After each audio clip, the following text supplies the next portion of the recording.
Kanada Baş Ministri Justin Trudeau Tiananmen qirg'inchiligining 30 yillik munosabati bilan qilgan so'zida Xitoy hukumatini lagerlarga qamalgan millionlagan Uyg'ur va boshqa musulmon asonliq millatlarni qo'yib berishga chaqirdi. Trudeau Xitoyning kishilik huquq xotirasiga qarta andishlarining borligini ta'kidlab, Beijing doiralarining kishilik huquq, qarshilik ko'rsatish huquqi va ifoda erkinligiga hurmat qilish kerakligini aytdi.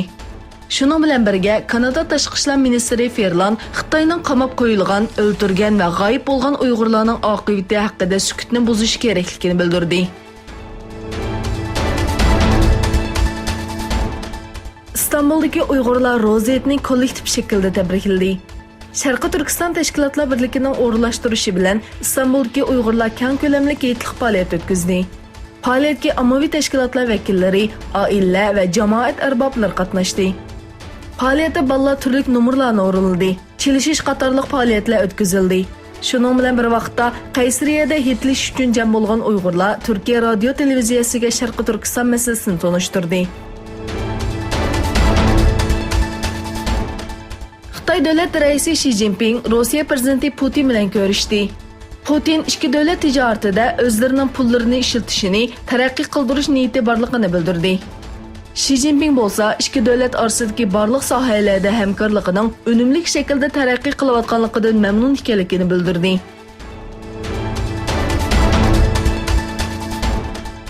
Sudanda harbiy qismlarning avom xalqqa daxl qilish natijasida o'lganlar soni 101 ga yetdi.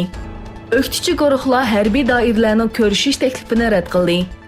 Afrika Tinchlik ittifoqi va Xavfsizlik komiteti Sudanda qurolli kuchlarning yakshanba kuni poytaxtda xalqning namoyishiga daxl qilishi bilan 101 kishining hayotidan ayrilgandan keyin vaziyatni muzokara qilish uchun jiddiy yig'in etishni qaror qildi.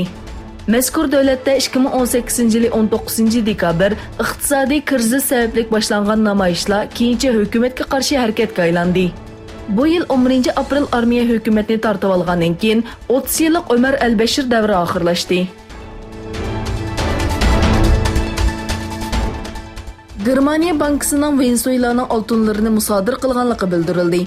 Germaniyaning eng chong bankasi bo'lgan German bankasining 2016-yili berilgan qarzning qaytarilishiga doir kelishimga xiloflik qilganlik sababli Venezuelaning 20 tonna oltinni musodir qilganligi ilgari surildi.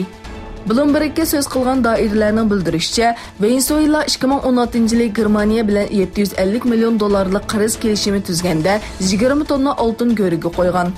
Venezuelaning 2021-yili oxirlashadigan bu kelishimning moddalariga xiloflik qilganligi sababli Germaniya bankasi tek tarafli holda kelishimdan chekinib chiqib, oltinlarni musodir qilgan.